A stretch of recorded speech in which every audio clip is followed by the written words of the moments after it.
사무엘하 말씀 9장은 다윗이 외부적인 전쟁의 일을 마친 후에 이제는 내부적인 일로 나라를 어떻게 다스리는지 그 지혜로운 모습, 또한 탁월한 이 정치인으로서의 다윗의 모습을 우리가 볼 수 있습니다.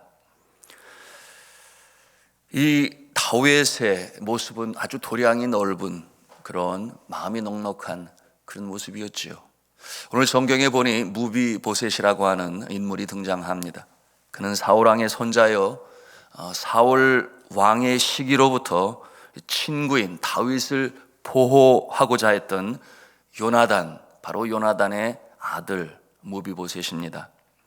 그런데 이 무비보셋은 5살 되던 해에 전쟁터에서 할아버지죠 사울 왕이 전사하고 아버지 요나단도 전사하고, 그러니 이 무비보셋을 안고 있던 유모가 두려워하여 도망을 하다가 그만 팔에서 이 무비보셋을 떨어뜨려요. 그래서 두 발이 절개되는 그런 상황이 되었는데요, 참 불쌍하지요. 외부적인 전쟁을 마친 다윗은 내부적인 정사를 돌아보아야 할 때에 요나단을 생각지 않을 수가 없었어요. 여러분, 그 이유를 잘 아십니다. 사울 왕의 아들이었죠.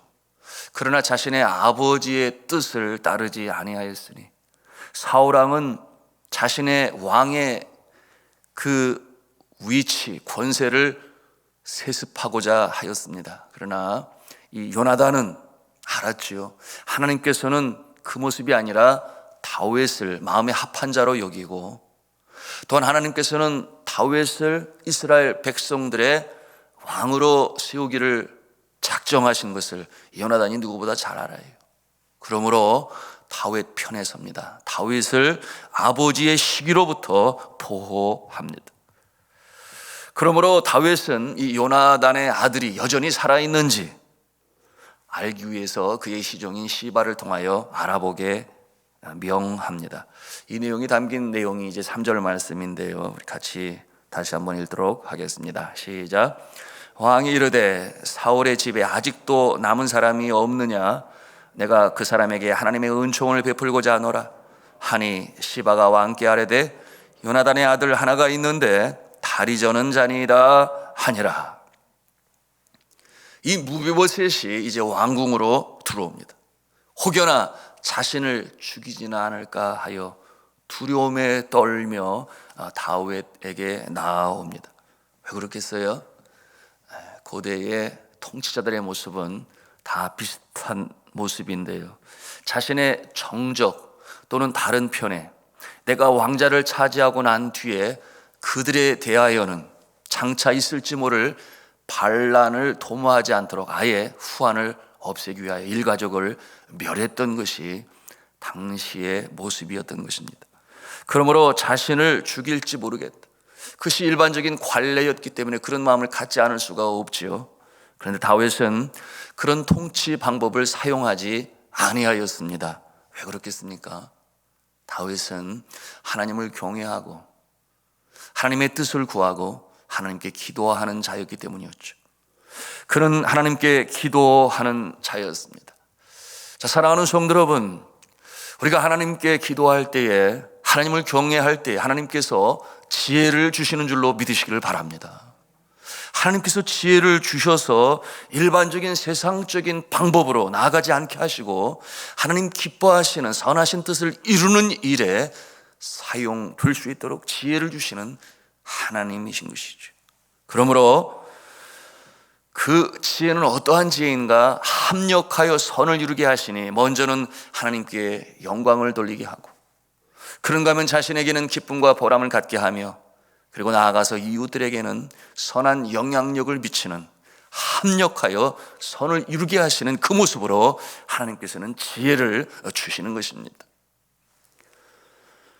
7절 8절 말씀은 요나단의 은혜를 갚는 다윗의 모습을 우리가 볼 수 있는데요, 우리 함께 읽도록 하겠습니다. 시작.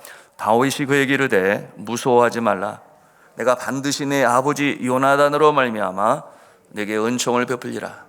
내가 내 할아버지 사울의 모든 밭을 다 내게 도로 주겠고 또 너는 항상 내 상에서 떡을 먹을지니라 하니 그가 절하여 이르되 이 종이 무엇이기에 왕께서 죽은 개 같은 나를 돌아보시나이까 하니라. 참 아름다운 얘기지요. 가슴 따뜻해지는 이야기입니다. 이렇게 다윗이 선정을 베푸는 이유는 요나단이 그에게 베푼 그 사랑과 보호함에 대한 보은이라고 말할 수 있겠어요. 은혜를 갚기 위한 마음에서부터 비롯된 것이니 이런 참 가슴 따뜻한 모습을 세상에서 흔히 볼 수 없는 그 모습을 우리가 대하는 것입니다. 무비보셋에게 사울 왕, 그의 할아버지의 땅을 도로 다 돌려줍니다. 그리고 마치 왕자의 모습처럼 그 왕궁에서 자신의 상에서 먹게 하는 다윗, 그 넓은, 도량이 넓은, 그리고 은혜를 갚는 그 모습을 우리가 대합니다. 여러분, 이 모습은 사울 왕과는 너무나 대조적이지요. 다윗이 어떤 존재였어요?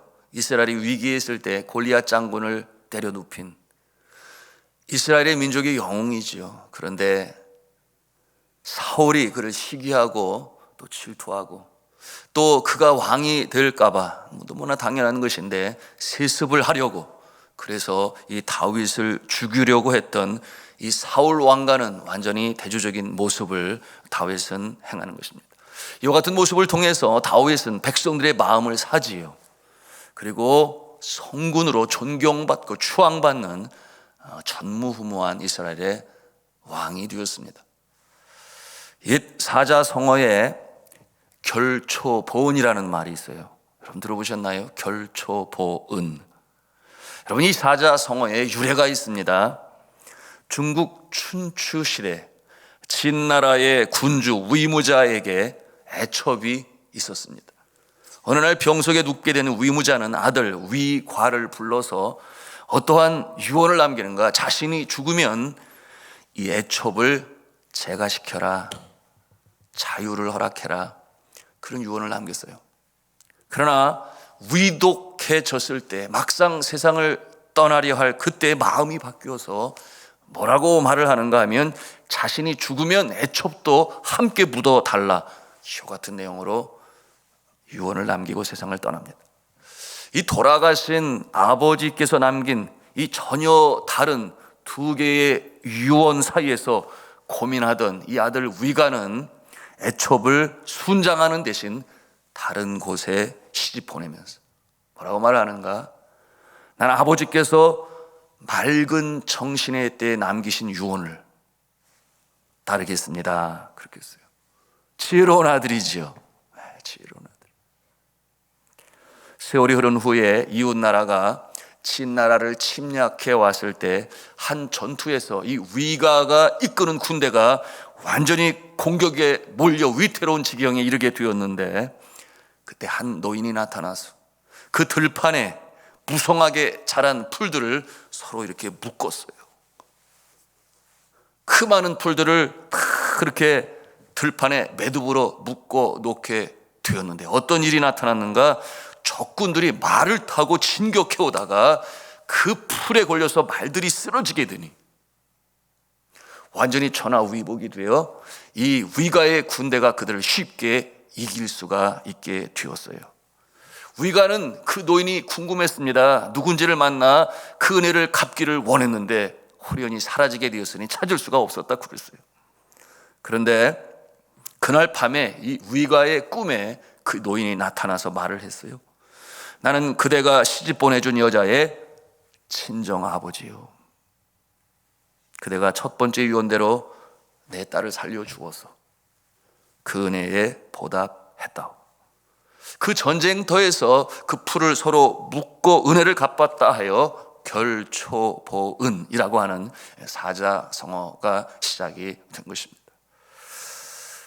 자, 오늘 이처럼 그 요나단의 은혜를 갚는 보은의 자세를 가진 다윗, 그러나 한편으로 우리는 이 다윗의 모습 속에서 또 다른 지혜를 배우는데요. 그것은 뭐냐 하면 그것은 은혜를 갚으면서 동시에 있을지도 모를 이 사울 왕가의 반란의 불씨를 잠재우는 그런 지혜로운 모습을 우리가 또 대하는 것입니다.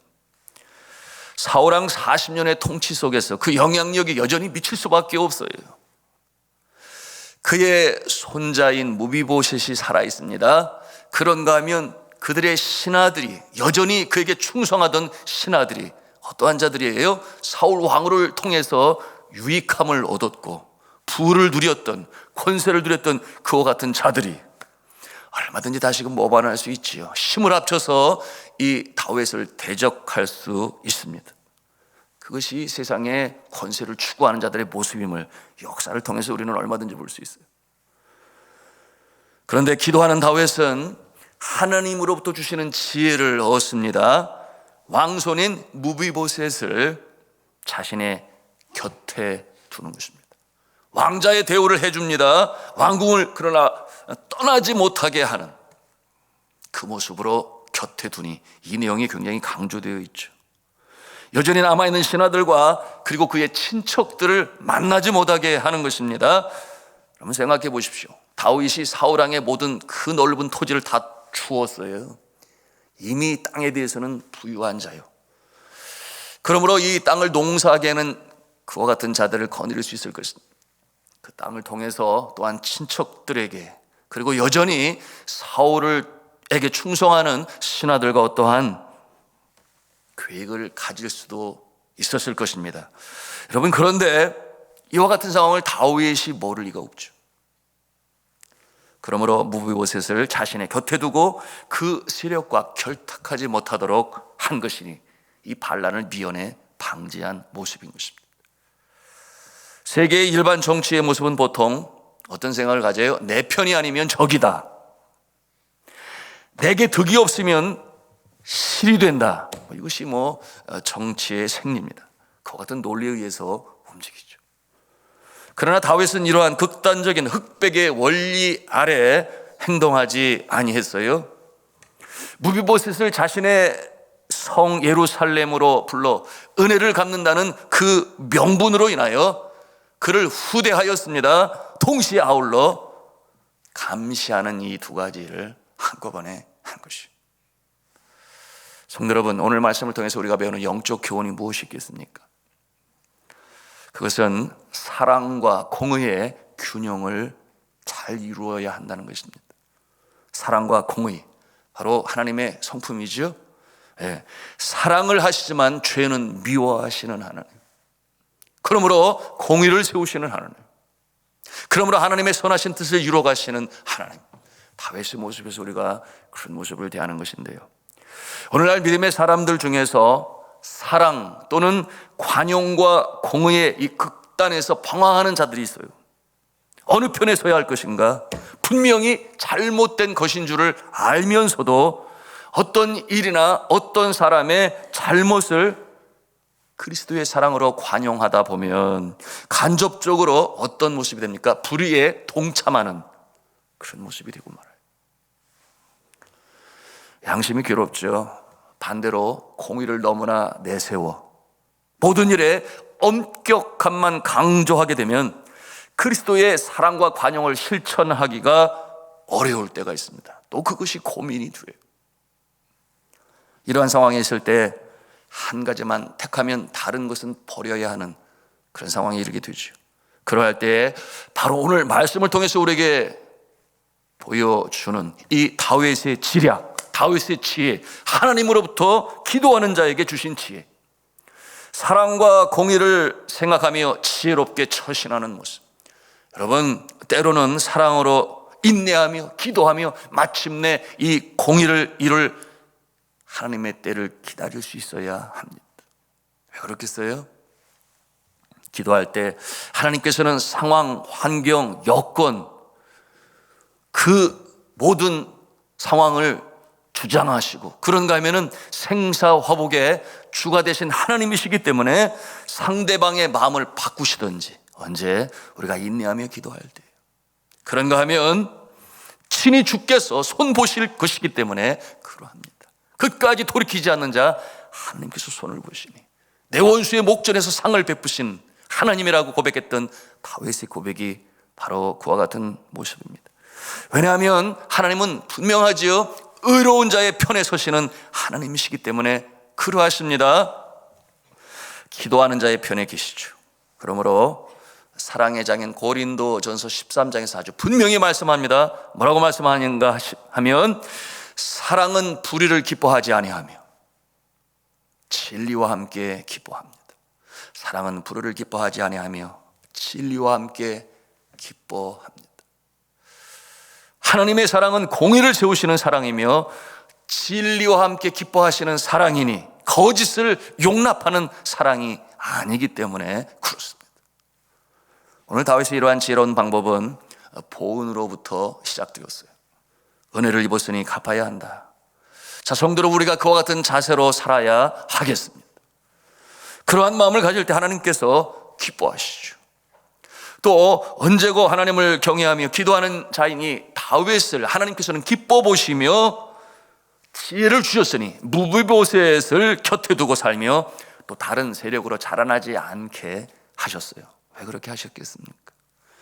하나님의 계획이 있으셨죠. 미래를 향한 계획. 아브라함을 부르시고 그의 후손 가운데, 그리고 다윗의 후손 가운데 장차 이 땅에 구원자로 임하실 예수 그리스도가 강림하실 것이니 그의 왕조를 보호하시는 하나님의 선하신 뜻이 이와 같은 모습으로 다윗 왕조를 보호하시는 이 모습으로 나타나게 되었던 것입니다. 말씀을 맺습니다. 첫째로 우리가 배우는 영적 교훈 무엇입니까? 은혜를 입으면 갚을 줄 알아야 한다. 하나님께 그리고 사람에게도 마찬가지겠죠. 그것이 믿음의 사람의 자세요. 그와 같은 자에게 더 큰 복이 많은 줄로 믿으시길 바랍니다. 두 번째로는 사랑과 공의의 균형을 잘 이룰 수 있어야 하겠습니다. 왜냐하면 하나님께서 결국 공의를 세우실 것이기 때문에. 때로는 인내하며 주님 앞에 기도할 때 하나님께서 그 모습을 보시고 상황을 만들어 가시니 그 사람이 변화되는 역사가 있는가 하면 아니라면 하나님께서 손을 보셔서 결국 공의를 세우실 것이다 하는 그 믿음과 소망을 가지고 예수님께서 주신 내 원수를 사랑하라 하는 일까지 우리가 이룰 수 있는 것입니다. 이와 같은 일에 복 있는 여러분의 모습이 되며 하나님의 승리의 자녀들이 되실 수 있기를 저는 주님의 이름으로 축원합니다.